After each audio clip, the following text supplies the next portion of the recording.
Fechou.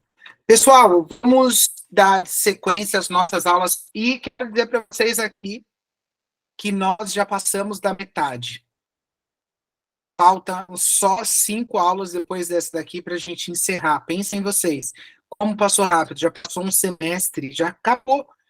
Essa aula mais 5 acabou. A gente terminou com a Cosmovisão. E aí, né, o pastor Cleberson já está preparando outras coisas e vai ter um curso de férias só sobre cosmovisão, que provavelmente vai ser ele o professor, ou ele vai escalar alguns professores, vai ser cosmovisão, apologética, o homem e a pós-modernidade, o homem no tempo líquido, na sociedade líquida, vai ser assim, como vocês já estão familiarizados, então vocês vão ver que a gente vai gostar muito do que ele vai ter a nos ensinar. Vai ser bem legal. Na semana passada, a Rô estava aqui com vocês e eu não pude, porque eu tive uma reunião de última hora com a diretoria da igreja, então eu tive que ficar lá com eles para poder resolver algumas coisas internas da igreja, e aí eu saí bem tarde. E a Rô falou sobre ética e sobre moral.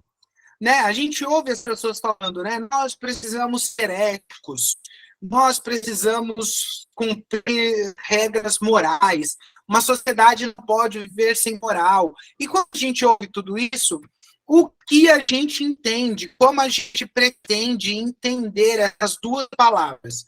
Aí eu quero fazer uma recapitulação aqui básica com vocês do significado das duas palavras, e depois a gente já escorrega dentro do assunto de hoje. É o momento que a gente tem para o pessoal ir entrando, porque a gente sabe que o pessoal vai chegando agora, depois do trabalho, e aí a gente vai conseguir entender esses dois significados das duas palavras que parecem que querem dizer a mesma coisa, mas não é uma verdade, tá? Então, quando nós estamos pensando na ética, o que é ética? A gente pode definir ela como sendo... Deixa eu permitir. Rô, você não consegue autorizar o pessoal a entrar, né? Não consigo, porque aí daqui a pouco eu vou espelhar e eu não entrei com o da comunicação, eu entrei no meu, pelo meu. Beleza. Então, ó, ética é o estudo sistemático dos princípios morais que governam o comportamento humano.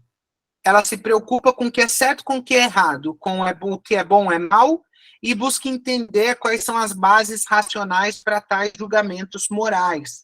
Então, a ética, ela vai sistematizar os valores morais, é como se ela fosse a ferramenta que a gente usa para poder analisar uma coisa, se ela é certa ou errada, boa ou má. Ela é uma disciplina filosófica também que se preocupa em fazer a sua análise e justificar o desenvolvimento desses princípios éticos que orientam as ações das pessoas e também as instituições. Ela vai jogar luz, é como se a gente estivesse usando ela no português como se fosse a gramática. É através da ética que a gente vai jogar uma luz para tentar fazer aqui uma análise do que está acontecendo. E os éticos, eles se envolvem nos debates sobre questões complexas, que são como justiça, igualdade, direitos humanos, responsabilidade, virtude, dever. E eles tentam fornecer um quadro conceitual para a gente conseguir compreender tudo isso de uma forma que os dilemas éticos e os conflitos de valores sejam colocados em jogo, né? E a ética, frequentemente, ela é aplicada também a contextos profissionais, como na medicina, na ética empresarial, na ética legal, e assim vai orientando a conduta das pessoas. A ética vai servir justamente nesse ponto, a gente fazer uma análise daquilo, a gente vai ter um repertório de como utilizar para saber, esse comportamento, ele é um comportamento ético ou ele não é ético? E em tudo vai envolver, por exemplo, a gente tem, dentro do seminário de teologia, a gente estuda a ética pastoral. Como que é um comportamento de um pastor frente aos desafios que vão aparecer para ele, principalmente no campo, por exemplo, do aconselhamento bíblico. A gente lembra que no passado, as pessoas com pouco preparo, eu estou falando no passado, mas é óbvio que isso se aplica também nos nossos dias, As pessoas com pouco preparos, que são líderes e tal, aí a ovelha, a pessoa ia ali conversar com o pastor, abrir o coração, né? Vai ali, abre o coração, pastor, eu estou com dificuldade, estou enfrentando um desafio, estou com um problema na vida, estou com um problema no casamento. Aí a pessoa falava para o pastor, no outro dia, a igreja toda já sabia. Isso aqui é claramente um ferir a ética pastoral, porque na ética do aconselhamento, como na ética da terapia, por exemplo, aquilo que nós ouvimos está dentro do gabinete e não pode sair do gabinete. Isso aqui é uma ética. A gente tem a ética no campo da medicina, por exemplo, quando um médico se recusa, a partir do seu juramento que ele fez no momento da sua formação, ele se recusa a aceitar fazer um aborto, por exemplo. Ah, que linda ali, gente, dando tchau pra gente. Ele se recusa a fazer um aborto, porque entende que ali existe uma vida humana. E aí a sua ética vai fazer com que ele resista. Agora, quando nós estamos pensando na ética, vocês entenderam, né? É a ferramenta que nós utilizamos para poder fazer um julgamento, para a gente conseguir fazer uma sistematização do que são valores morais. É através da ética que a gente vai fazer essa pavimentação. Em contrapartida, quando nós estamos pensando na moral, o que é moral? Já queria a pergunta. A moral, ela vai se referir justamente a um conjunto de normas e valores e princípios que uma pessoa ou uma sociedade consideram como certo ou como errado. Ela é influenciada por vários fatores, culturais, religiosos, familiares, sociais, orienta também o comportamento das pessoas dentro de um comportamento específico. A moral é mais prática e aplicada do que a ética, pois ela lida direto com o comportamento real das pessoas em situações do cotidiano. A moral ela pode variar de uma cultura para outra e de uma pessoa para outra. O que é considerado moralmente aceitável em uma sociedade, em um grupo, pode ser visto como imoral por outro. Por exemplo, o conceito de casamento entre pessoas do mesmo sexo pode ser moralmente aceitável em algumas sociedades e imorais em outras, devido à diferença cultural e religiosa, né, como a gente sabe. Permite a Kaori e a Joana. Nós sabemos que alguns países, né, já legislaram em prol disso, que o casamento entre pessoas do mesmo sexo é normal, é aceitável juridicamente encontrar um respaldo. O Brasil, por exemplo, já aceitou fazer de 2011, se eu não me engano, e os deputados estavam querendo derrubar essa lei, né, que legaliza o casamento entre pessoas, mas é óbvio que não vai conseguir. E aqui nós precisamos pensar que no jogo de retórica, usar a palavra casamento parece dizer a mesma coisa, mas não é. Não é porque diz que é casamento que é casamento. Quando nós estamos fazendo essa análise através de uma cosmovisão, nós vamos entender que casamento se dá a partir de uma reflexão anterior ao Estado. É anterior à formação da sociedade. O casamento é um ato entre um homem e uma mulher, uma junção monogâmica, que é anterior ao Estado, que é capaz de continuar com a perpetuação da raça. Então, o casamento é anterior a tudo isso. Dizer que o casamento, a união civil entre pessoas do mesmo sexo é casamento, só é um jogo de retórica, quando em realidade não é, porque o casamento pressupõe já uma questão religiosa. Ele está anterior ao Estado, por isso que o Estado não pode legislar ou não deveria naquilo que não é do seu campo. Quando nós estamos pensando, então, entre a diferença que tem a ética, a gente vai pensar que a ética é a teoria ou o estudo dos princípios morais. O porquê determinada sociedade pensa daquele jeito. Isso aqui é o que a ética vai fazer a investigação. Enquanto a moral ela vai se referir quais são as normas e valores reais que guiam o comportamento das pessoas em suas vidas cotidianas. E ambas são importantes para a compreensão da conduta humana e para a reflexão sobre o que é certo e sobre o que é errado. E aqui nós estamos fazendo essa análise a partir de um conceito filosófico, ok? Nós estamos olhando a partir dessa dinâmica.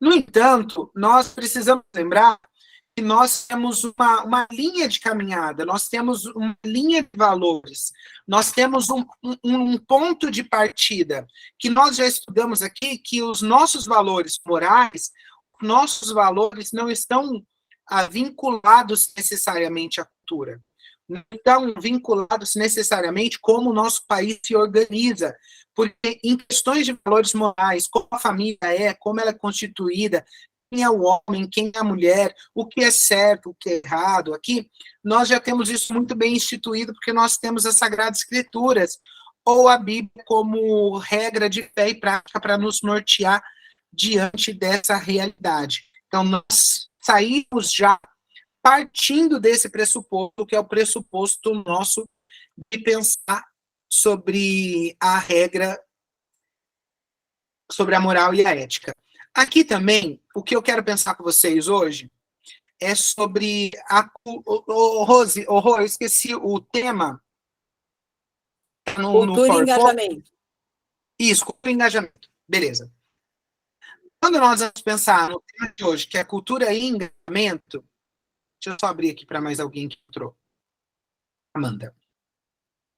Agora aqui, Rô, eu vou sair um pouquinho do PowerPoint, vou para um outro lugar, depois eu volto para dentro do PowerPoint aí para a gente arrematar a aula. Mas eu quero pensar com vocês aqui cultura e engajamento. E a gente vai levantar os nossos olhos hoje bem grande. Né? Hoje eu vou fazer assim, a gente subir o globo da Terra e dar para baixo. Então preparem-se aí, aperte o cinto, nós vamos voar. Quando nós estamos pensando em cultura e engajamento, o que nós não podemos perder de vista é que nós estamos vivendo, a partir da Segunda Guerra Mundial, a partir do momento que foi criado a Organização das Nações Unidas, mais conhecido como ONU, nós criamos um mecanismo de promoção, aspas, paz no mundo. A ideia de quando criou as Nações Unidas foi de criar uma forma para que a barbárie não aconteça. Eles criaram com a ideia de conseguir fazer com que não houvesse mais necessidade de guerras para domínio. E aí, a partir da destruição que a Segunda Guerra promoveu no mundo, a ONU se instaurou como esse órgão supranacional que acaba ditando regras, valores, costumes, ética, a legisla, e ela vai entrar literalmente com seus tentáculos em todos os lugares. Ela vai entrar em todos os países que são signatários. Pensem vocês, todos os países que assinam o Tratado da ONU precisam se submeter a ele. Precisa estar debaixo dessa autoridade. E aqui não tem mais nada que impeça que eles ajam da forma que eles desejam. Tanto é que eles vão ter a OMS como um dos órgãos. A gente vê que na pandemia de Covid, o que a OMS disse foi aplicado em todos os lugares. Sendo verdadeiro ou falso, foi aplicado em todos os lugares. E quem divergia disso foi automaticamente taxado de negacionista, de problemático, enfim, tudo aquilo que nós vimos. Aqui é um ponto. Nós temos também outro braço da ONU, que é chamado de UNESCO, que é a ONU vinculada a tudo quanto é a área do ensino, partindo do Estado para o cidadão.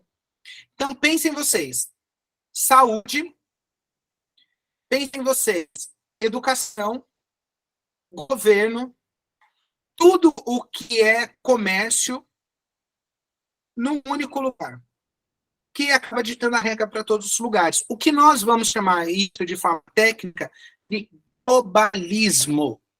Não se esqueçam, tá? Globalismo. É uma forma que eles encontraram de fazer uma unificação de todas as coisas e, a partir disso, do globalismo, conseguirem criar um pensamento único, uma forma única de ser humano, uma forma única de pensar. Tanto é que você pode pegar um adolescente aqui de 16, 17 anos no Brasil, na América do Norte, na Inglaterra, na Ásia, dependendo do país, e você vai ver que todos eles falam a mesma língua. Todos eles vão falar sobre gênero, todos eles vão falar sobre sexualidade, todos eles vão falar sobre feminismo, todos eles vão falar sobre o ambientalismo, todos eles têm uma mesma comunicação. Porque com o globalismo, a ideia central é criar um ser humano único. Um ser humano único é um ser humano que pensa da mesma forma. A forma que eles encontraram foi justamente de pavimentar isso. E como eles entenderam que poderiam fazer isso? Qual era a melhor forma para conseguir controlar o mundo? Vocês têm noção? Vocês têm uma sugestão? Alguém tem uma ideia? Pensem aí, eu quero uma resposta.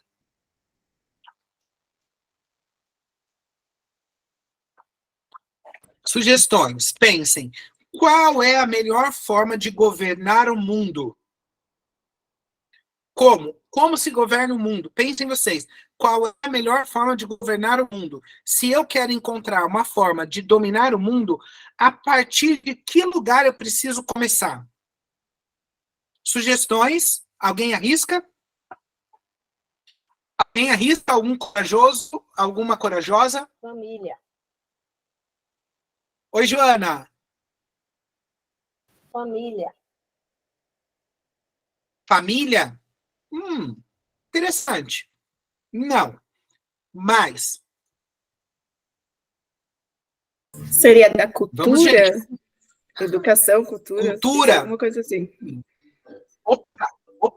Opa, chegou aí num ponto. O que você disse antes, depois do cultura? Educação. Bingo. Quem governa a escola, governa o mundo. Achou o ponto. Eles encontraram a forma de conseguir fazer com que o ser humano tivesse o pensamento único. Porque eles entenderam que quem governa as escolas, governam o mundo. E aí a mesma coisa vai se replicando em todos os países. Porque pensem vocês. Aqui, eu acho que eu já dei esse exemplo para vocês. Se eu não dei para vocês, eu tenho em algum lugar. Mas eu tenho uma professora aqui do sul do Brasil, o nome dela é Regiane Cociero, se eu não me engano. E ela é formada em Direito, é uma advogada, e ela decidiu dar o homeschooling para o filho.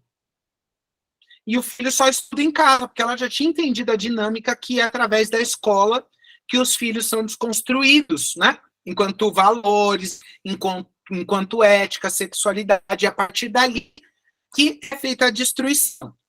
Então ela decidiu cuidar do filho numa boa educação em homeschool. O que aconteceu?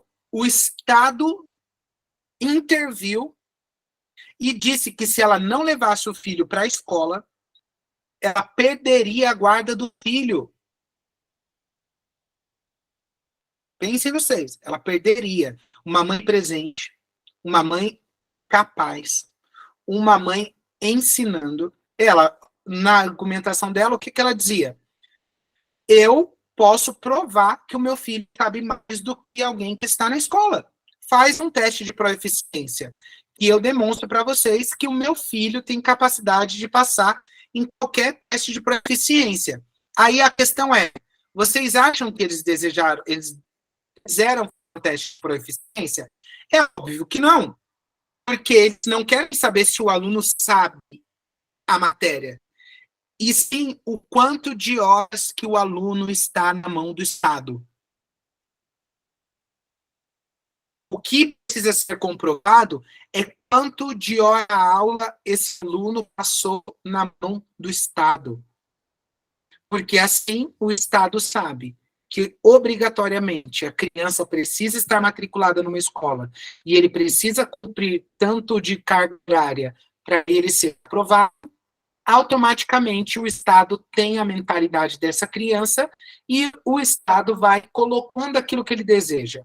Aqui a gente olharia e falaria, Robert, mas então você quer dizer que os professores, eles têm culpa nisso? Aí eu diria para vocês, sim e não. Por quê? Porque os professores não conseguem colocar, muitas vezes, os seus valores. Eles não podem, porque vem massificada a informação. É isso aqui e pronto. Eles não têm como discutir. Alguns usam uma linguagem diferenciada, mas, no final das contas, eles acabam tendo que reproduzir aquilo. Em contrapartida, outros já entenderam a dinâmica que eles precisam aplicar para a desconstrução dos alunos mesmo. Sabe onde que a gente mais vê isso? E é chocante? Nos Estados Unidos. Não tem lugar que a gente vê mais professor construído do que os Estados Unidos. Então, toda a ração que vocês possam imaginar, estética mesmo, dizendo, né? Alguém assim, atípico, professor que fez uma mudança de gênero, de masculino para feminino, mas que vai dar para crianças com uma prótese de 1.200 ml. Pensem vocês, 1.200 ml. É muita coisa. Vai dar aula para as crianças no prézinho, no ensino fundamental. Estados Unidos é escrachado. E aí a gente vê que o intuito deles é justamente fazer o quê? A desconstrução de valores. Aí entra aqui, Joana, aí a partir desse momento você desconstrói o padrão de família, a partir desse momento você desconstrói o padrão de sexualidade, a partir desse momento você desconstrói o padrão de religiosidade, a partir desse momento você desconstrói tudo o que foi criado na cabeça dessa criança. Até porque, pense, dos 7 anos até os 20 anos, 21 anos, 22 anos, quanto que o Estado vai estar com o aluno? 5 horas semanais durante todos esses anos. Meus queridos, é uma batalha tremenda, travada. Por isso que o livro Quem Governa a Escola, Governa o Mundo, mostra para a gente justamente como eles fazem isso. E não só. Tem um outro professor, se vocês quiserem colocar no YouTube depois para assistirem, o nome dele é Jean-Marie Lambert. Ele não é brasileiro, ele é belga, se eu não me engano, e ele vai mostrar para a gente como que o intuito é criar esse ser humano com um pensamento único. Ele vai mostrar, mas só que aqui, teologicamente, a gente está olhando para essa situação e a gente já sabe. Por que há o intuito de ter uma mentalidade única? Por que há esse intuito de fazer com que nós tenhamos uma única forma de pensar? E uma única forma de pensar nada mais pressupõe do que aquilo que nós chamamos teologicamente de a marca da besta. O que é a marca da besta, senão uma forma de pensar e um tratado? Porque a gente acha que a marca da besta necessariamente é uma marca na testa, como um carimbo, ou uma marca na mão. Gente, isso é coisa de criança, né? A gente pensar que é algo tão simples assim, uma marca na mão e uma marca na testa. Mas tem mais a ver como a gente pensa e como a gente faz tratado, com quem nós fechamos os nossos negócios. E negócios aqui eu estou falando os nossos valores mesmos, para quem nós entregamos os nossos valores e para quem nós entregamos a nossa forma de pensar. E quando o Jean-Marie Lambert ele vai falar sobre isso, ele demonstra como lá na Bélgica, onde ele nasceu, a mesma coisa é ensinado lá que é ensinado no Brasil, porque é uma forma que eles estão tentando criar de derrubar as fronteiras nacionais, haja vista a Europa, com toda aquela inundação que está vindo do continente africano para a Europa, demonstrando que agora a Europa vai ter que receber esses imigrantes, né, de forma ilegal, que estão entrando pelos países, mas é uma demonstração que eles querem derrubar as fronteiras. E aqui, problematizando mais, não é aqui o real problema que a Rússia encontrou com a Ucrânia. Quando a Rússia vai falar do seu problema com a Ucrânia, e aqui a gente não está dizendo se a Rússia está certa ou errada, mas o problema da Rússia é porque esse pensamento globalista estava na Ucrânia, que faz fronteira com a Rússia. E, obviamente, esse pensamento quebra o de a hegemonia ditadora de Vladimir Putin na Rússia. Então, se quebra, ele declarou guerra por conta dessa ideia de expansão do ocidentalismo através do globalismo. Então, o globalismo nada mais é do que, culturalmente, você criar um engajamento entre os países para que eles vão replicando essa forma que eles têm para lidar com toda essa questão. Então, a gente tem aqui uma criação, que a cultura globalizada ela vai fazer essa realidade se desenvolvendo e se intensificando à medida que essas interações elas vão acontecendo, principalmente através da tecnologia, do comércio, da migração e da comunicação. A partir disso, essa cultura globalizada começa a se disseminar por todos os lugares e ela vai começar a tocar vários temas que às vezes a gente não dá tanta atenção. Então, quando eu estou dizendo para a gente aqui, ó, que agora a gente vai olhar a cultura de uma forma mais intensa, que eu estou falando que a gente vai olhar o real problema, a gente vai ver que a globalização, que é essa cultura globalizada, um jeito único de pensar, um ser humano único, uma forma única de enxergar o mundo, ele vai tocar em várias áreas e vocês vão notar. E a primeira área que eles vão tocar, que é onde eles estão mais massificados, é através da tecnologia da informação e da comunicação. A gente vai encontrar aqui um mundo digital, que é a internet, que conecta todas as pessoas, e o compartilhamento imediato de informações através dessas comunidades virtuais. Então, vocês entendem que, bem num determinado momento, a internet entra e derruba todas as fronteiras que existiam até então. Tanto é que hoje eu posso estar aqui, daqui a pouco acessar um site, está lá na China, acessar uma outra pessoa, ela está lá na Arábia Saudita, e aí que barreiras que existem? Barreira nenhuma. Vocês viram que conseguiram derrubar a barreira e através da comunicação, da disseminação que a internet promove, a gente tem agora uma cultura sendo colocada para o mundo, uma forma de pensar. E aqui a gente está pensando cultura, nós estamos pensando em cosmovisão. É uma forma de enxergar o mundo sendo disseminada para todos os lugares através da internet. Não é algo que acontece de forma aleatória. Não é algo que acontece por acaso. E aqui eu vou dizer para vocês, não sei se vocês assistiram, mas fica aqui como lição de casa, como vocês sabem, eu e a Rosana, a gente gosta de dar lição de casa.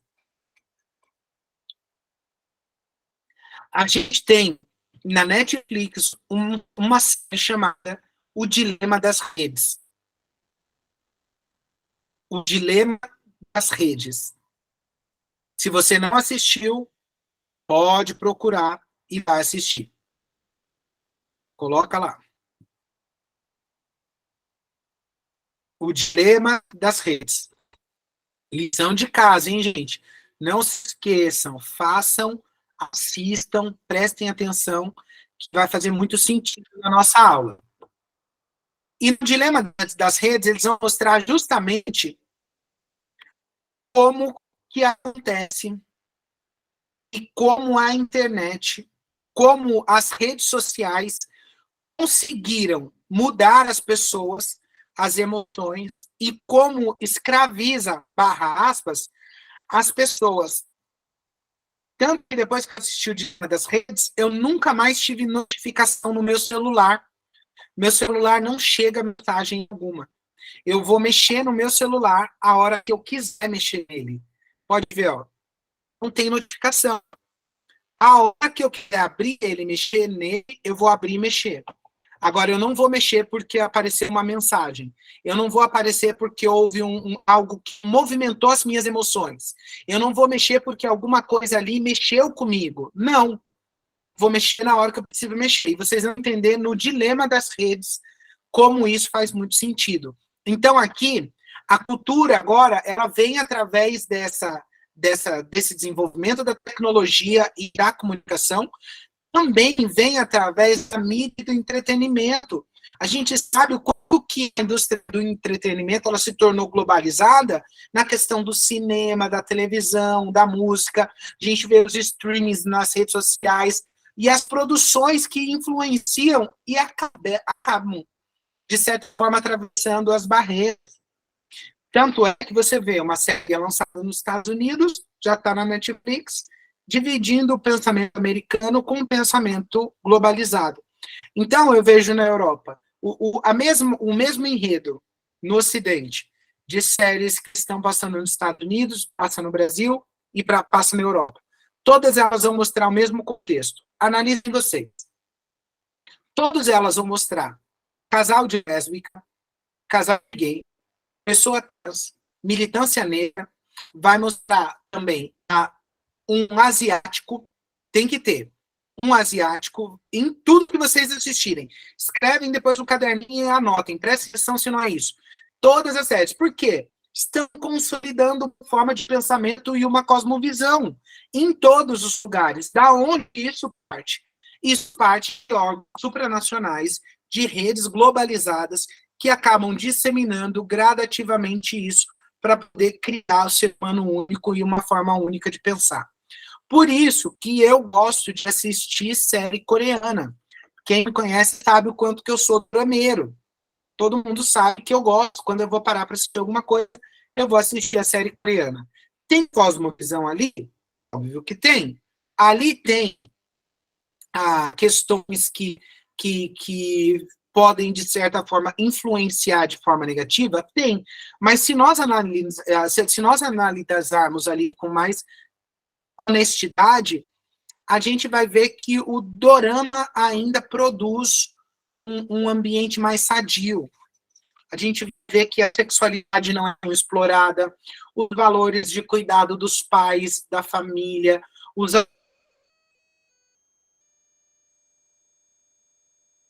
valores que eles tentam passar de alguma forma. E a gente está vendo que isso tudo vai perdendo valores na nossa cultura, porque a nossa cultura quer quebrar tudo isso para criar uma sociedade sem valor, como se fosse possível, não dá, né? Como eles imaginam que devem fazer essa sociedade sem valor, tentando colocar os valores deles em nós. Eles não querem os nossos, mas querem que nós nos adaptemos aos valores deles. Tanto que, se a gente fizer uma crítica específica ao movimento LGBTQIA+, eles já vão dizer que nós somos homofóbicos porque nós cedemos à pressão do movimento que eles defendem.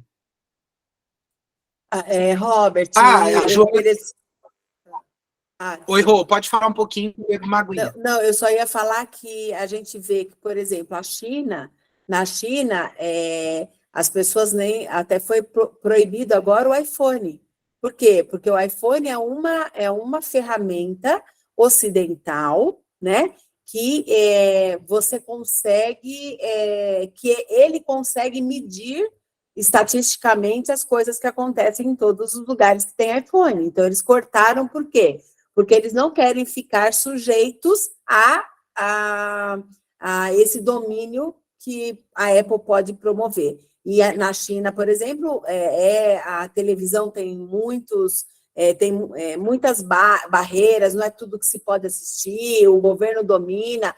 Aí tem outro ponto, né? Tem outra coisa para se analisar. Mas a gente sabe que um dos motivos para não se ficar refém da cultura ocidental, que nós todos aqui, sem exceção, somos refém. Né? Nós acabamos sendo influenciados por isso. E justamente, Rô, eles entendem que precisam resistir a essa enxurrada, até porque confronta com a cosmovisão deles. Muitos deles têm valores ali muito intrínsecos relacionados à família e valores que essa cultura ocidental do niilismo, do sem nada, vai influenciar eles e eles não desejam. Por isso que eles criam uma barreira ditatorial, porque, obviamente, as pessoas podem se emancipar, querer ser livre, né, da forma como o governo deseja que eles vivam. Eu estava vendo hoje a Coreia do Norte, por exemplo, também num regime ditatorial extremamente pesado, proíbe qualquer coisa do Ocidente, ou até mesmo da Coreia do Sul, que faz fronteira, justamente porque sabe que se entra, causa um alvoroço. Não só isso. Por exemplo, o cristianismo é mal visto porque ele faz o mesmo alvoroço. O cristianismo é mal visto por quê? Porque ele justamente vai criar uma nova cosmovisão, que vai fazer com que você olhe para tudo isso e agora, a partir do cristianismo, você olha para a cultura e para toda a realidade que está à sua volta e você começa a colocar outros valores. Não, isso não faz sentido. Não é desse jeito. Não é assim, não é dessa forma. O cristianismo corrige a sociedade, como a gente viu, né, a demonstração no o que o Guilherme de Carvalho trouxe na série sobre Deus, sexo e família, mostrando que o cristianismo chega e coloca cada coisa no seu devido lugar, e a gente sabe que por isso que o cristianismo é mal visto, e ele não é aceito em muitos países, e os cristãos são perseguidos e mortos. Porque a gente vai alterar como as pessoas percebem a realidade. Mas a mesma coisa vai acontecendo o tempo todo com a gente, através da mídia, através de tecnologia, da cultura pop. Não tem nada mais massificado do que essa cultura pop. Os ícones, os personagens, os produtos que acabam sendo reconhecidos em todo o mundo. O BTS, se eu não me engano, que é um grupo da Coreia do Sul, ficou famoso em todo o mundo. Cria franquia, faz um monte de coisa, está estourado em todos os lugares. A gente tem, nos Estados Unidos, nós temos a Anitta tentando fazer isso, porque é tudo a mesma coisa. Na Coreia do Sul é menos, o enredo deles é mais reflexivo, fala com a alma e tal, mas porque eles têm muito suicídio no país. Um país pequeno, minúsculo, com uma população gigante, onde eles não têm como fazer nada, eles só podem subir, não tem o que fazer, né? É um país minúsculo para uma superpopulação. Mas a gente vê que consegue tocar de um lugar ao outro, quebrando toda essa dinâmica, porque é cultura, engajamento. Vocês estão entendendo, né? A cultura e o engajamento acaba fazendo tudo isso acontecer de uma forma mais clara, de uma forma mais objetiva, e aí a gente consegue mensurar. A gente vai ter aqui a moda, que vai fazer a tendência, vai fazer com que grandes marcas alcancem uma tendência internacional, um estilo vai se espalhar, uma forma de se vestir vai tomar os 4 cantos, aí você vê o cropped que saiu lá fora, agora começa a se tornar do usuário masculino, então os homens meio desconstruídos, que comporta, já começam agora a se vestir, adaptar, pegar, usar algumas coisas, e vai mudando gradativamente. Tem coisa que é ofensiva? Não, algumas coisas sim, outras coisas não. Nem tudo a gente vai dizer que é ruim, né? Porque é desonestidade intelectual a gente dizer que tudo é ruim, que nada presta. Tem coisa que é extremamente funcional, diria eu, né? Que adoro esquecer as coisas. Criem mais bolsa masculina. O único problema é que todas as vezes que a gente vai usar uma bolsa masculina, a gente fica parecendo um viadão. Essa é a pior parte do usar uma roupa masculina. Eu fui numa loja, vou dar um exemplo para vocês. Eu fui numa loja tal, e eu tô conversando com a moça, e eu vi um monte de óculos lá, e teve um que me chamou a atenção. Falou de óculos, a Rosângela levanta até o olhinho, né? Mas, e a moça me mostrando ali e tal, e aí eu falei, nossa, que óculos bonito e tal, e ela me disse, leva. Eu falei, mas ele é feminino, né? O designer dele. Então falou, mas tem isso, feminino, masculino? Tem isso ainda hoje? Não existe mais essa barreira. Eu falei, olha, moça, eu discordo de você. Imagina você pegar esse óculos e colocar num caminhoneiro. Imagina você pegar um croppedzinho e colocar num caminhoneiro. Você vai ver como ele vai ficar ridículo. Aí depois que ele ficar ridículo, você fala para mim se tem ou não tem algo adequado. Você vai notar se tem ou não tem. Aí ela não teve resposta, né? Porque imaginem vocês, um caminhoneiro vestido da forma como se veste natural, agora com aquele óculos. Se é um homem desconstruído, beleza.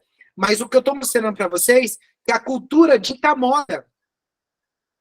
A cultura vai afetar justamente também a forma como nós nos percebemos, como nos vestimos, como nos comportamos.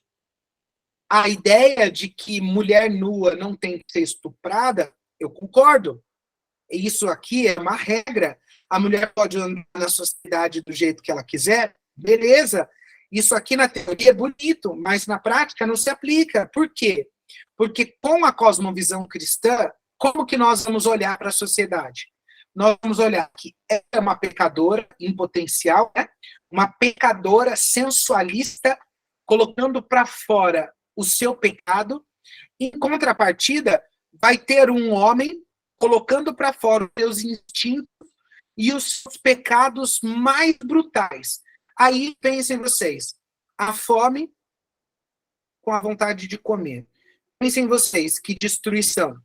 Como que você pode achar que através de lei você vai aplacar um coração corrupto masculino? Não vai dar certo. Vai aumentar o índice de violência contra a mulher, o índice de estupro e por aí vai. O IPEA, ele fez uma pesquisa uma vez, e o IPEA nunca tinha errado em nenhuma pesquisa que ele tinha feito em 60 anos. Pensem vocês, 60 anos nunca errou. E a pesquisa que ele fez foi para falar sobre o porquê tinha aumentado o caso de abuso sexual nas mulheres. Por que em sociedade elas estavam sofrendo mais. E o IPEA disse que o problema era a sensualidade da mulher. Depois que a mulher se tornou sensual demais, ela começou a ser mais abusada. Meus amigos, vocês sabem que a militância feminista foi para cima e fez o IPEA, que nunca errou em 60 anos, se retratar. Eles se retrataram e disseram que eles erraram. Mas a gente sabe que a sensualidade com a lascívia do homem, junta as duas coisas, vai dar mal. Porque o problema a ser solucionado é o problema do pecado no coração. Só assim nós solucionamos o problema central da sociedade. O resto é paliativo. A gente vai criar lei para tentar inibir? A gente vai. Mas o que soluciona o verdadeiro problema do coração do homem é se o coração dele for regenerado, nascer de novo, se tornar uma nova criatura, aí faz sentido. Mas a moda vai ditar o quê? A moda não está se preocupando com isso. A moda está querendo ser disruptiva. A moda, a arte, tudo isso é uma expressão também de uma cosmovisão. E, na maioria das vezes, uma cosmovisão revolucionária. E revolucionária quer fazer revolução mesmo. Que quer chamar o belo de feio, que quer chamar o feio de belo, quer chamar uma banana pendurada na parede de arte, uma banana, um silver tape na parede, uma arte, o menino vai aí, abre a banana, come e comeu a arte do artista. Quando não? Quando não? Quando o artista vai criar algo invisível ali na mostra e diz para todo mundo que a arte dele é a capacidade de enxergar o invisível. Vocês estão entendendo? Mas tudo isso não é desprovido de visão de mundo. Porque eles querem fazer o quê? Um rompimento. Eles querem ser disruptivo mesmo. Esse é o intuito. O intuito é fazer isso. Vão fazer isso de forma sorrateira. Tanto que eu vi num jornal esses dias, o cara perguntando para a menina, canta uma musiquinha aí para mim, né? O repórter. Ai, canta uma musiquinha para mim. E aí ela começou a cantar. Quando eu sento, quando eu quico, quando eu levanto, quando eu vou, quando eu faço. O jornalista olhou aquilo assim, aterrorizado. Porque aquilo ali está formando a mentalidade da criança. Aquilo ali, de forma intencional, está criando a forma como ela enxerga essa realidade. Está criando o que na cabeça dela? Cosmovisão. Cosmovisão. uma visão de mundo que vai deslegitimar o valor da mulher, vai tratar a mulher como um objeto, vai querer que a mulher se veja como um objeto. O cara apanhou muito, mas eu quero ler aqui para vocês, só para a gente pensar. O cara apanhou demais.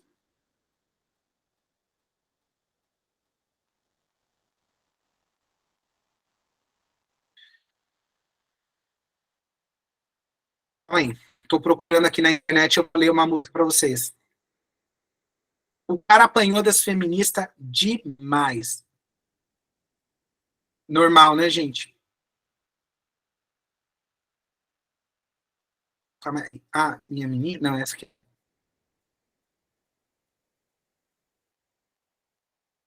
Eu não lembro o nome da música.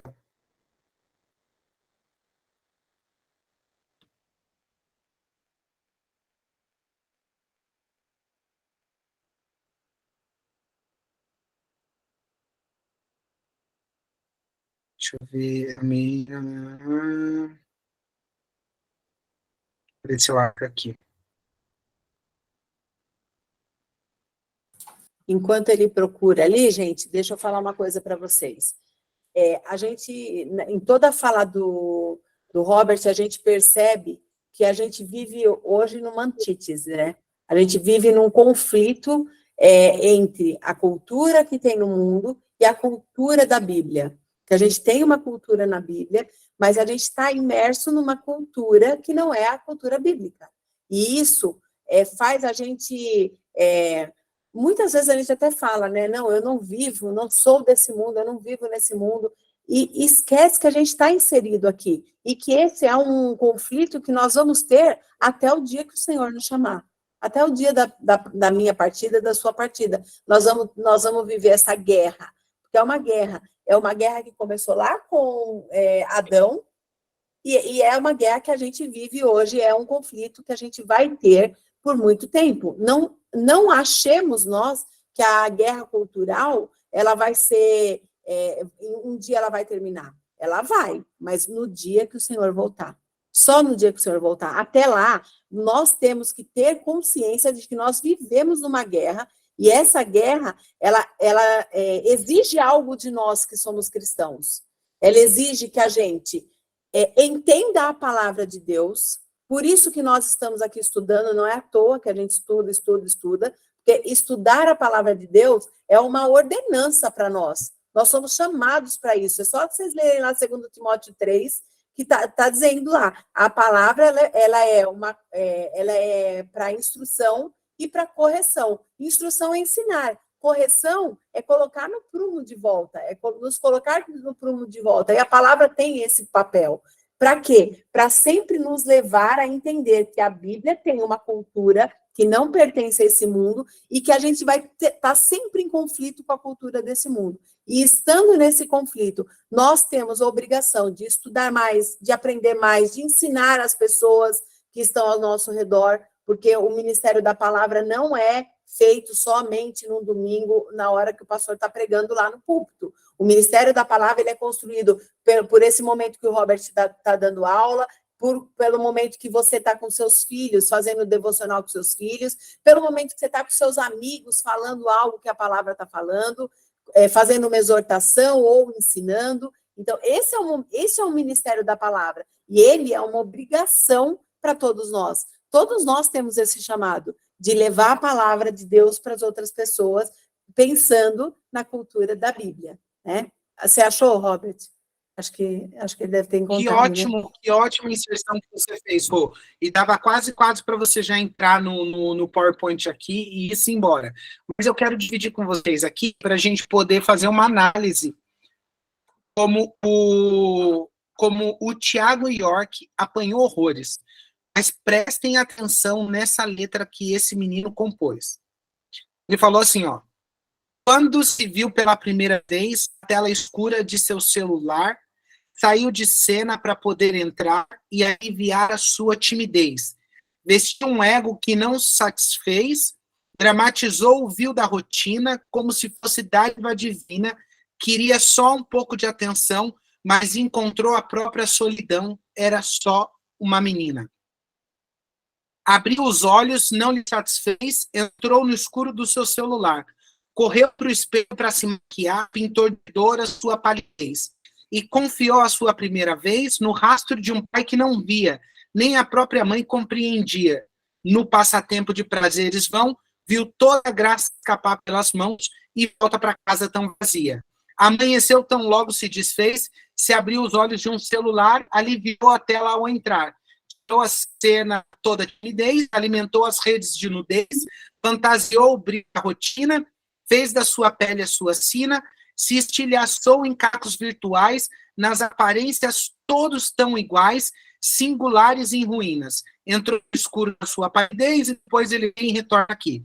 Então ele está cantando a história de uma menina que no momento que ela se deparou com o seu celular, o seu smartphone, a primeira vez que ela se encontra ali, ela vai criar um personagem e vai começar a lidar com esse personagem, fazendo de conta que é a vida dela.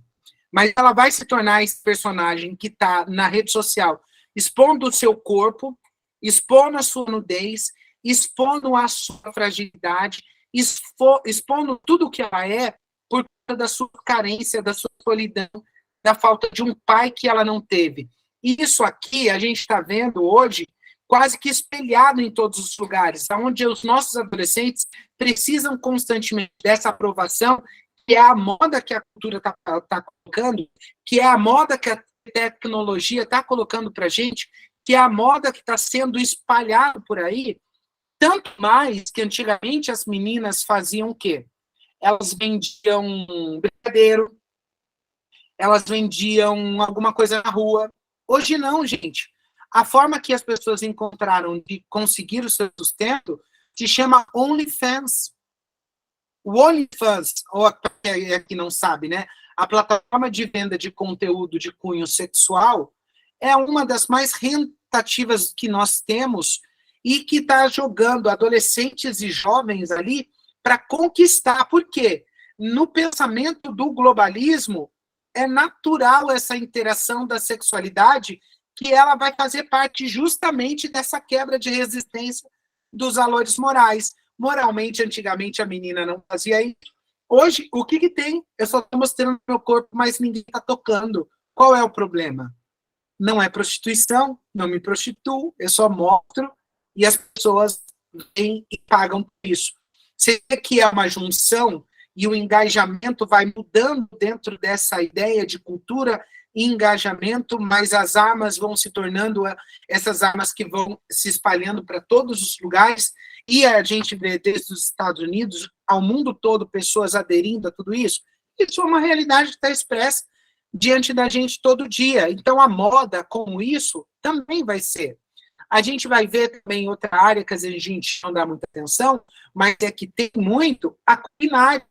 A culinária vai demonstrar a rica diversidade também do globalismo. A gente está em São Paulo, a gente pode comer alguma coisa de outro país, isso é claro, a gente tem os idiomas, a gente tem a língua, a gente tem aqui também a imigração e a diáspora, pessoas saindo de um lugar para o outro, vivendo outras culturas, mas aí nós vamos ter também a religião e a espiritualidade, um intercâmbio acontecendo aqui, que vai trazendo também um enredo de cultura e tal. Temos o meio ambiente, a sustentabilidade, que se tornou um dos pilares hoje, que você não é a partir de uma perspectiva ideológica, tá? Eu não estou pensando aqui numa perspectiva humana, né, de cuidado da natureza, até porque a gente já ensinou isso no mandato cultural, que a nossa obrigação é cuidar da natureza. A natureza entrega a nós para que nós zelamos por ela. A gente não está aqui só para destruir o planeta, mas, em contrapartida, quando o meio ambiente, a sustentabilidade, acabam se tornando uma questão extremamente ideológica, vai trazer um problema, porque ele aliena e cria uma mentalidade, uma cosmovisão. O porquê eu estou enxergando desse jeito? O porquê a gente se torna vegana ou se torna aqui o vegetariano? Por que eu aderi isso como uma forma de vida? Foi porque eu penso que essa alimentação é mais saudável ou porque por trás disso sempre tem uma questão filosófica? Tanto que eu estava esses dias num restaurante comendo com uma menina que falou para mim que era vegana, e aí o questionamento foi: você é vegana por opção ou você é vegana por questões filosóficas? E ela disse: não dá para separar quase as duas coisas, porque uma coisa está muito atrelada que a outra. E eu falei: massa a sua resposta, é justo, porque você criou uma visão filosófica e por isso você acabou se tornando vegana, porque você tem essa visão de mundo que acabou trazendo para você. E aí, dentro da cultura e dentro do engajamento, nós também temos outro ponto fortíssimo, que é a identidade e a diversidade cultural. E aqui a cultura globalizada ela vai levar várias discussões sobre a identidade na cultura. Identidade aqui, quem é o ser humano, do que nós somos feitos, como nós somos feitos, podemos ser o quê, se tem algo definido de forma biológica ou se não, se nós só somos consciência, se nós temos alguma forma de prevenção contra as tradições locais que acabam fazendo com que a gente se torne refém de um modelo padrão. Então, nós temos tudo isso que vai acontecendo dentro da cultura do engajamento. Aí nós vamos ter a política e o ativismo também. Nós vamos ter aqui na política, aqui isso que vem para baixo, né? A gente tem a influência desse ativismo nas questões do direito humano, igualdade de gênero, justiça social e tantas outras coisas que a gente olha e pensa assim: não, essa discussão é inócua, ela não faz sentido algum. Eles só estão buscando o bem das pessoas, eles só querem que as pessoas vivam de forma mais harmônica. Queridos, isso não é uma verdade. Por detrás tem sempre uma cosmovisão.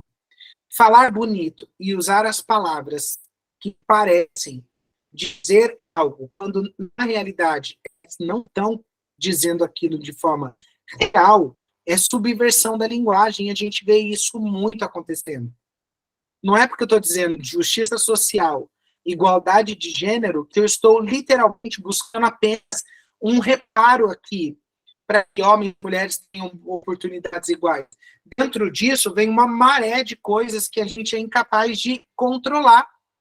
Dentro disso, vem uma maré de situações que para a gente parece boa, mas no final das contas, não é. Vai vir forrado de cosmovisão. E aí, como a Rô falou, nós temos uma antítese de tudo isso. Nós estamos vivendo constantemente dentro dessa porque a gente tem essa dinâmica, né?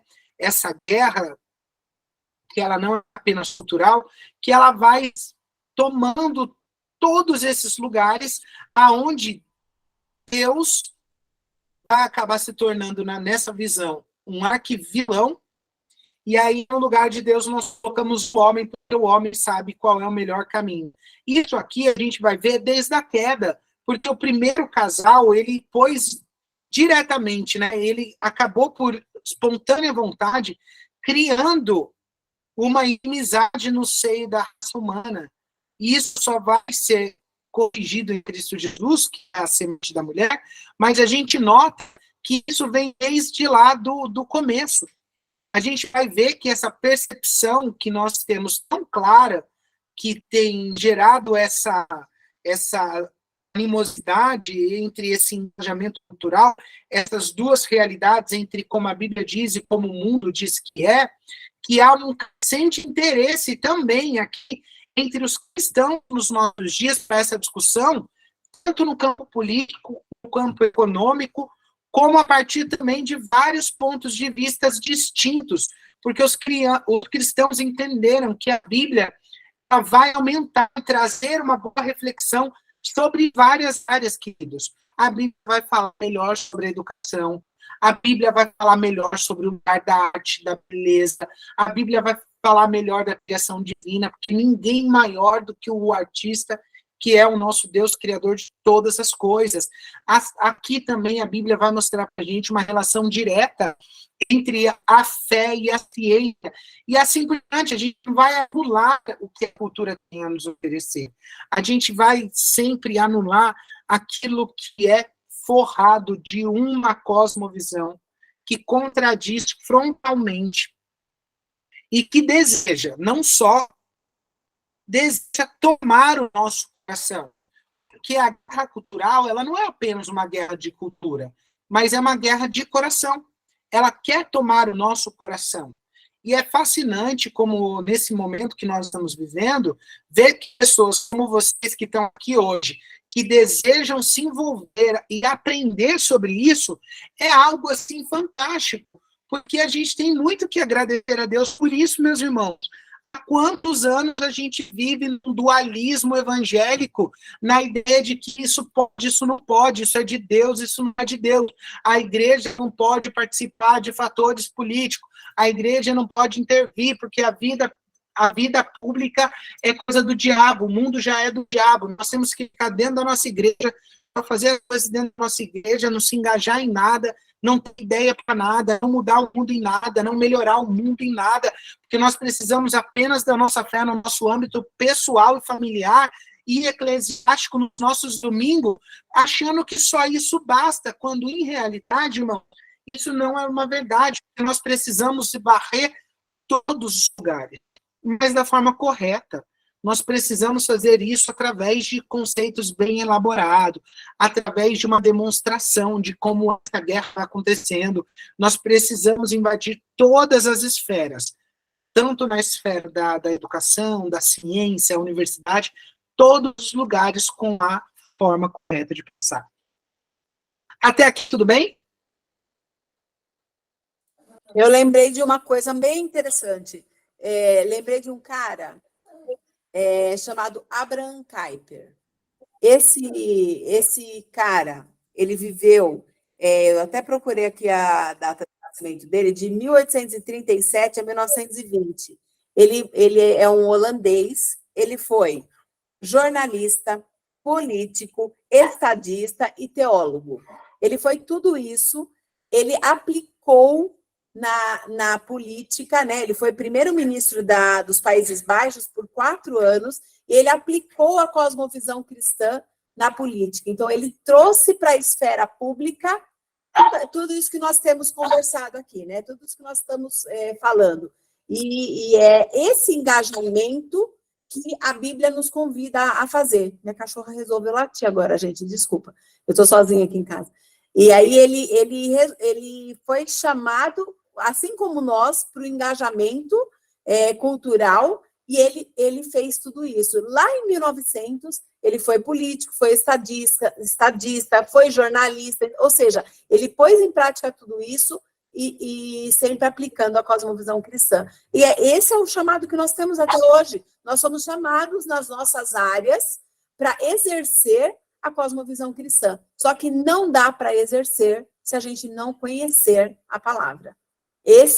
Por isso que a gente falou, não tem como a gente exercer algo sem a gente ter conhecimento e domínio, porque senão nós vamos ser engolidos por tudo isso que a cultura à nossa volta está oferecendo para o mundo. Então, se eu quero ter relevância na área que eu fui chamado, e se eu quero ter relevância, eu preciso estudar, para eu ter relevância naquilo que eu fui chamado.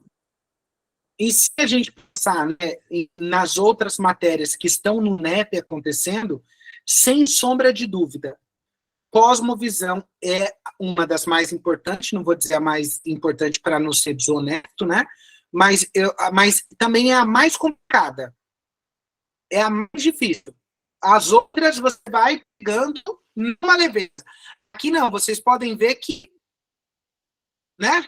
Você fala assim, meu Deus, onde eu estava até agora, né? É a Sueli Lino colocando aqui pra gente.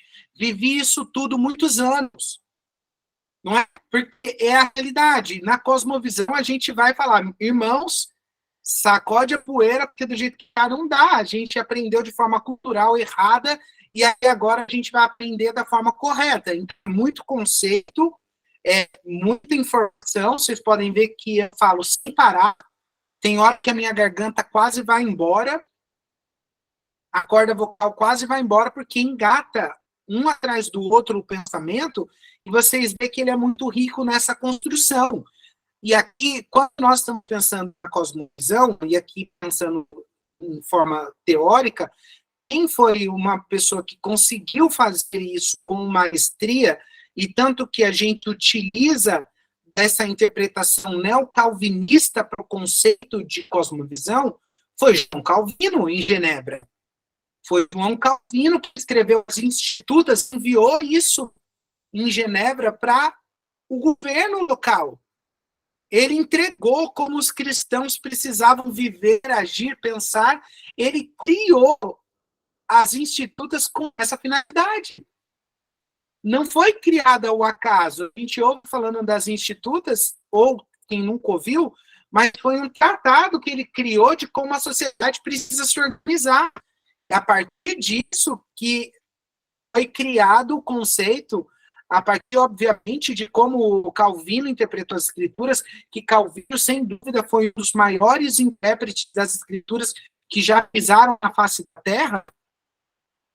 Ele era um jurista e escreveu com uma maestria, assim, imbatível.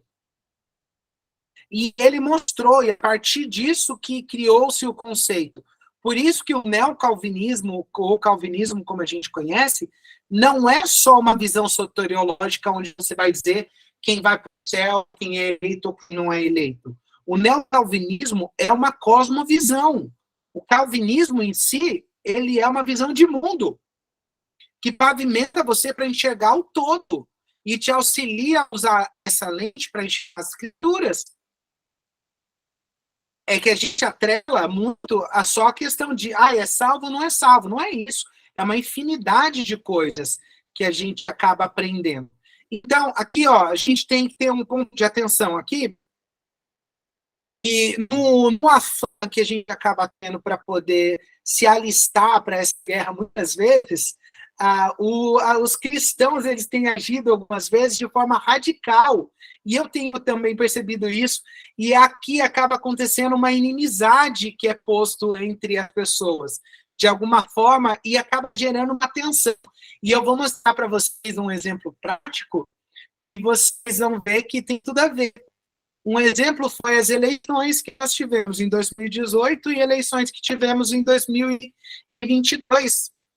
Os cristãos mais progressistas e os cristãos mais conservadores, a guerra que os dois travaram, quantos saíram da igreja, quantos não voltam mais, quantos que tinham visões distintas, que entraram em colisão e não conseguiram fazer isso de forma madura, porque no afã de fazer as suas defesas, e tem erro dos dois lados, eles acabam fazendo isso com o quê? Com a guerra do coração.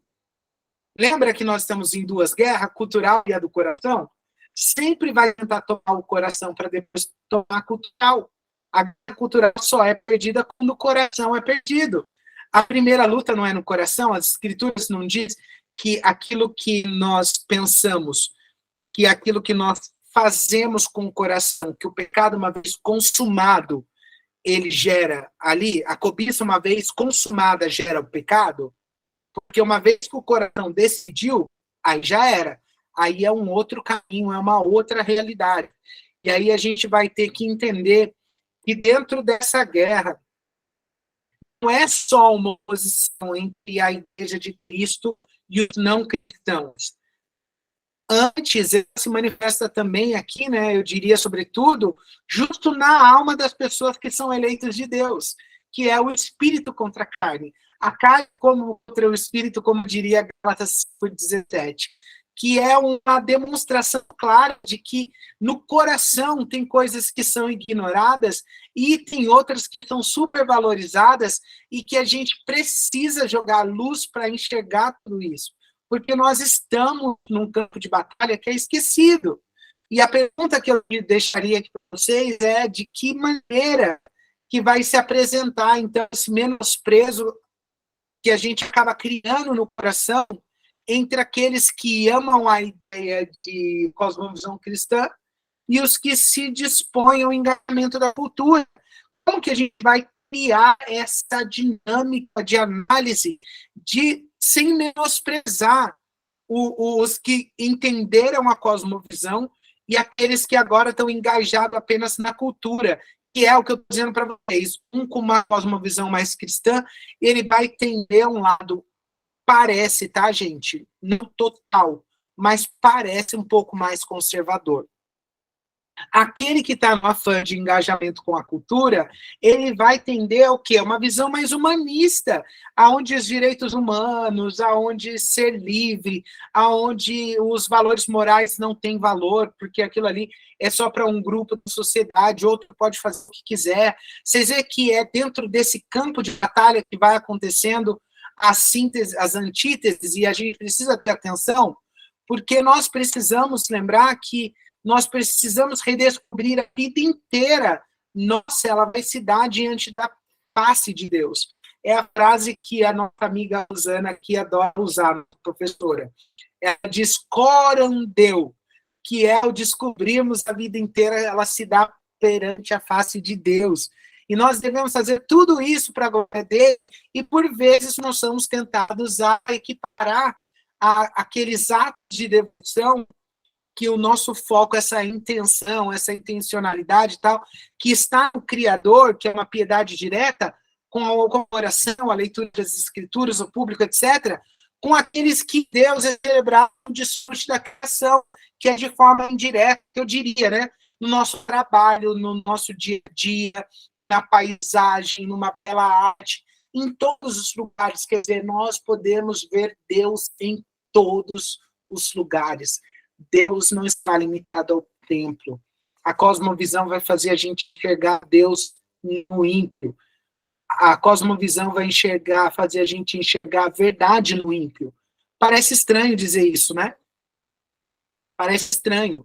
Mas a graça comum é justamente a capacidade que o ímpio vai ter de fazer coisas, criar coisas, com a finalidade de glorificar a Deus, mesmo que ele não saiba. Pensem vocês. Porque a verdade é a verdade de Deus, ainda que ela esteja na boca do diabo. Pensem vocês. A verdade será a verdade de Deus em todos os lugares. Em todos. Uma verdade de Deus na boca do diabo é uma demonstração clara nos evangelhos. Que Jesus, filho de Davi, né, já diria, o que temos nós com o Senhor não é chegada a nossa hora. O diabo sabia que Jesus era, falou, pediu para não ser mandado para a condenação, não tinha chegado a hora, Jesus manda ele para a manada dos porcos. É uma demonstração clara. Ele mentiu? Não. Mas o que Jesus falou para ele? Cala a boca. Porque a verdade é a verdade indistintamente, que é um cientista cristão, se é um ateu, mas se o que ele produz é verdade, isso também serve diretamente para a glória do nosso Deus. O que nós diríamos aqui, entendendo o coram Deu. Embora, de fato, a gente sabe que Deus seja glorificado de todas as formas, ele acaba nos ensinando a distinguir e empregar cada uma delas no tempo e no modo apropriado, e que nós não devemos, por exemplo, substituir o culto público por um passeio pelo parque, assim como também não podemos obter um lanche do McDonald's os benefícios que ao participar da ceia do Senhor. A gente tem que entender que cada coisa tem o seu lugar, cada momento tem o seu lugar. Não é porque Deus está em todo lugar, tudo é sagrado, que a gente vai desconstruir tudo e vai dizer, não, agora vamos pegar o nosso McDonald's aqui, que agora nós iremos fazer a ceia do Senhor com uma batatinha frita, porque a batatinha frita é a mais saborosa. Não é desconstrução, né? Sabendo que Deus está em todo lugar e tudo é para a glória dele. Nós vamos entender que cada coisa tem o seu limite, cada coisa tem o seu lugar, e nós vamos conseguir respeitar isso. Também a partir dessa ideia, como eu mostrei para vocês, da raça comum, os pensadores de cosmovisão cristã, eles têm acertadamente nos lembrado que Deus é a fonte de toda boa dádiva. Todas as coisas boas vêm de Deus. Já diria, né? O mal não existe, o mal é a ausência de bem, diria Albert Einstein. E que traz também em Deus essa dádiva, que traz também coisas boas para o mundo, até mesmo pela mão dos homens, como eu disse para vocês, que desprezam, desde a energia elétrica, remédio, vacinas, viagem de avião, até a beleza de Michelangelo, ou a diversão de uma maratona de Grey's Anatomy, como funciona o corpo humano. Tudo isso é uma demonstração de que a graça comum está acontecendo. Por vezes, porém, isso tem servido de desculpa para o consumo de produtos culturais que provém da imodéstia, que aqui a gente sabe, né? Como eu falei lá em cima, isso tudo vai trazer a cultura do engajamento. Eu mostrei para vocês que o globalismo ele tem uma visão de mundo, ele tem uma cosmovisão, ele quer colocar em todos os lugares. Isso daqui foi a abertura da nossa aula, foi o pano inicial que eu trouxe, e aqui eu estou mostrando como há valores e como há não valores. Como tem coisas que a gente pode utilizar da cultura, assistindo Grey's Anatomy, Good Doctors, coisas que é boa na cultura, mas em contrapartida tem outra coisa que a gente vai ver, isso aqui não me interessa, sex education, e coisas como esse tipo não faz sentido pra gente, porque a gente entende que isso não agrada o coração de Deus. Também nós vemos aqui uma frase interessante de Herman Doherty, que não é sem razão, aqui o texto vai dizer assim, não é sem razão que Herman Doherty, um dos maiores pensadores de cosmovisão e de engajamento cultural, que ele tomou como sua filosofia de ensino da sua vida, foi o que Salomão falou em Provérbios 4:23. Sobre tudo que você deve guardar, guarda o coração, pois dele procede as fontes da vida. A antítese, então, aqui que é fundamentalmente espiritual, é discernir e encorajar o nosso coração a um item essencial na armadura do caráter do crente que pretende se alistar para a guerra. Quer dizer, que nessa formação de quem nós somos, o nosso coração precisa dessa armadura para a gente se alistar para essa guerra acima de todas as coisas. Porque antes de sair para combater na linha inimiga, é preciso ter certeza de que os portões da nossa própria vida estão fechados, escondidos e protegidos pelo Espírito Santo de Deus. Que maravilha, gente, essa parte aqui é fantástica. Porque cosmovisão vai fazer justamente isso. É a blindagem que nós precisamos no coração. Cosmovisão vai blindar o nosso coração. Cosmovisão vai dar a maneira correta da gente se posicionar, da gente viver, de fazer, em todas as áreas da nossa vida, todas, sem tirar e nem pôr, em todos os lugares. E em todos os lugares o Senhor será glorificado através da nossa vida. Então nós temos aqui uma cultura e engajamento, e também temos uma cultura e um engajamento. Nós entendemos que a cultura que não agrada a Deus deseja ter o nosso coração, e nós entendemos que a cultura que agrada a Deus se torna uma armadura para o nosso coração. Olha que diferença.